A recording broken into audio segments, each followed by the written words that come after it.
welcome back to my channel. I'm Julianne, but more commonly known on YouTube and Instagram as Financially Free with Jules. If you are not following me or you're not subscribed, go ahead and click that subscribe button or head over to Instagram and go ahead and follow me. I post daily things, tips and tricks about budgeting and about becoming financially free.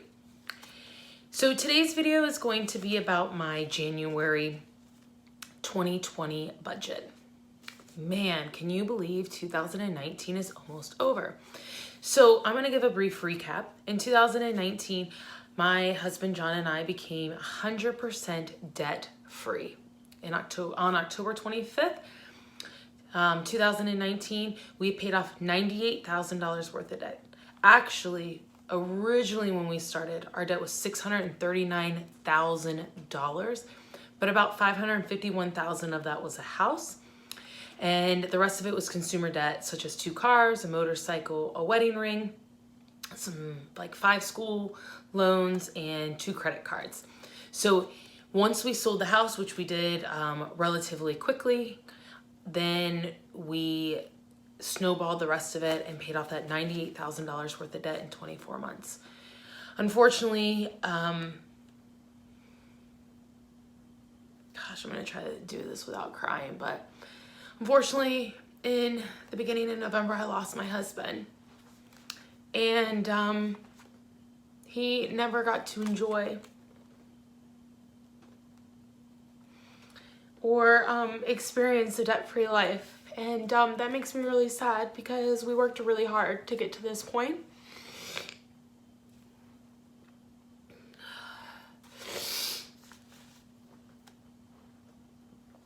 But I'm gonna do a lot of the things that we said that we were going to do together. So my budget for January 2020 is gonna look very different than it has in the past because I'm going from 2 incomes to 1 income. So sorry guys, it's harder than I thought it was gonna be. But so I want to go over my January budget, and I know over the next couple months my budget is going to change, and I know that I'm going to have to make adjustments, but let's get right into it. So my monthly fixed expenses are going to be my phone bill, my Korean phone bill, which is $60 a month, my savings allotment that I automatically gets taken out of my paycheck the first of every month, which is $700. My investments, which comes out on the 15th of every month, which is $400. That's going to be life insurance and retirement funds, like mutual funds. And then also on the 15th of the month, I do have Spotify, which comes out, which is $11 a month. That totals $1,171 of fixed monthly expenses. Now, keep in mind, I am in the military, so typically I would have rent payment, but because I'm stationed overseas, I'm in Korea, I have to live on post. So basically I get my housing allowance from the Army, and then they take it right back out to pay for my living accommodations here. So once I move back stateside in April, that will be an expense that I will put into my fixed expenses. Additionally, that means I don't pay for water, electric, or sewer. And I do not have internet in my place because I have unlimited data on my phone. So I just use my phone as a hotspot. Okay, so now let's move on to my monthly variable expenses. So it's going to be groceries, which I allocate $250 a month for. This includes eating out at restaurants, gas / tolls, because a lot of driving around here requires you to pay small tolls. I've allocated $100 for that. Household expenses, which is going to be like your toilet paper, paper towels, cleaning supplies, things like that. $50 a month, which is probably overkill for me, but I'll make adjustments as needed. So fun is $300 a month, which probably seems like a lot to a lot of people, but I am in a foreign country. I do like to get out and explore. And you know, everything does kind of cost money unless it's hiking.